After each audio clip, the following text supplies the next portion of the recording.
Growing sprouts is a great way to supplement the winter diet. There are many different types of sprouting systems, but for today's demonstration, I'm going to use the old-fashioned jar method.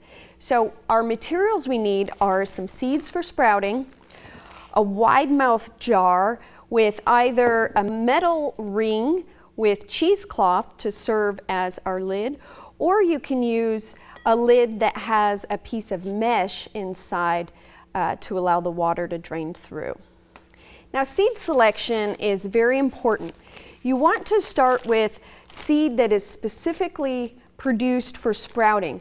A lot of seed that's used for the garden is treated with a fungicide, which can be easily seen as a pink or greenish coating. But we don't want that. That would be very harmful for us to eat. We want to start with a seed for sprouting and search out a certified pathogen-free seed for your safest start to sprouting. Now, the amount of seed that we're going to use will vary greatly depending on what we're sprouting. Seeds can double or quadruple in size as they sprout inside the jar. For mung beans, our finished volume is 8 times what we began with. So we really have to be careful with how much seed to put in. I'm using a mix of clover, cress, and garlic. And for this, I'll go with 1 tablespoon of seed. As I become more familiar with this seed mix, I'll have a better idea of how much I can put in my jar. So we want to start by cleaning our seed. You could do this, I really like putting it in a measuring cup, or you could put it in a shallow bowl. And what we want to do is agitate the seeds a little bit and wait for some of the hulls to float up to the surface. And research shows that the greatest source of contamination is actually in that seed hull. So we're going to scoop off any seeds that are floating, which suggests they could be kind of unviable, and then any hulls that float to the surface. This gives us a nice clean start for our sprouting. Once you have all the hulls removed, we're going to put the seeds into the jar for soaking. Depending on what type of sprouter you're using, you could soak them in a bowl, but if we're using the jar system, we can go ahead and soak them in here. I'm going to do this over the sink in case I spill. And different types of seed have different requirements for how long they need to soak. For this mixture, we want to soak about 8 to 12 hours. Some of the larger seeds, especially the nuts, only need to soak for about 4 hours. And you could find that information on seed packets or in catalogs when you're ordering your seed. So for the soaking process, we want to cover the seeds with ample water. They're going to absorb some of this water, and the process of soaking, what we're trying to achieve is getting the seeds uniformly moistened, and it also hastens the germination process. So I have a jar that we started soaking last night, and they're ready to move into the sprouting process. So to begin with, we're simply going to give these a really good rinse, pour off the water that was already in there, and rinse with a lukewarm water. Rinsing is going to be a very important part of sprouting. We'll give them several rinses and continue to do this. The most important thing is drainage. We want really good drainage. We want to get all that water out. The seeds do need moisture to germinate, but too much water creates an anaerobic environment that can cause the seeds to rot or even just simply kill the seeds. So we want to work pretty hard using centrifugal force to spin some of that water out and vigorously shaking the jar. And this is where I found these mesh lids work really well for draining. So I have a couple of other jars here that have the sprouts in different steps. So once we've drained those, we're going to spread the seeds out as best we can in the jar and lay it on its side. You can see as the seeds get farther along, they're easier to spread out.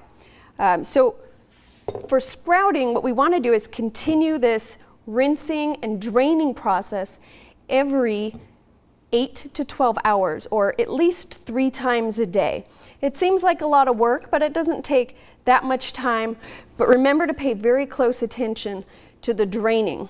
So these sprouts have been in this jar for 2 days sprouting. You can see the roots are beginning to emerge. And this jar has been sprouting for 5 days. And these are ready for harvest.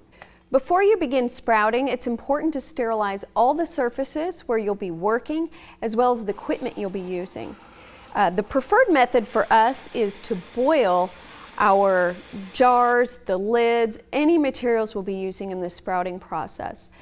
You can also use a bleach solution or a hydrogen peroxide solution, but we really prefer boiling to get the most cleanliness in our equipment.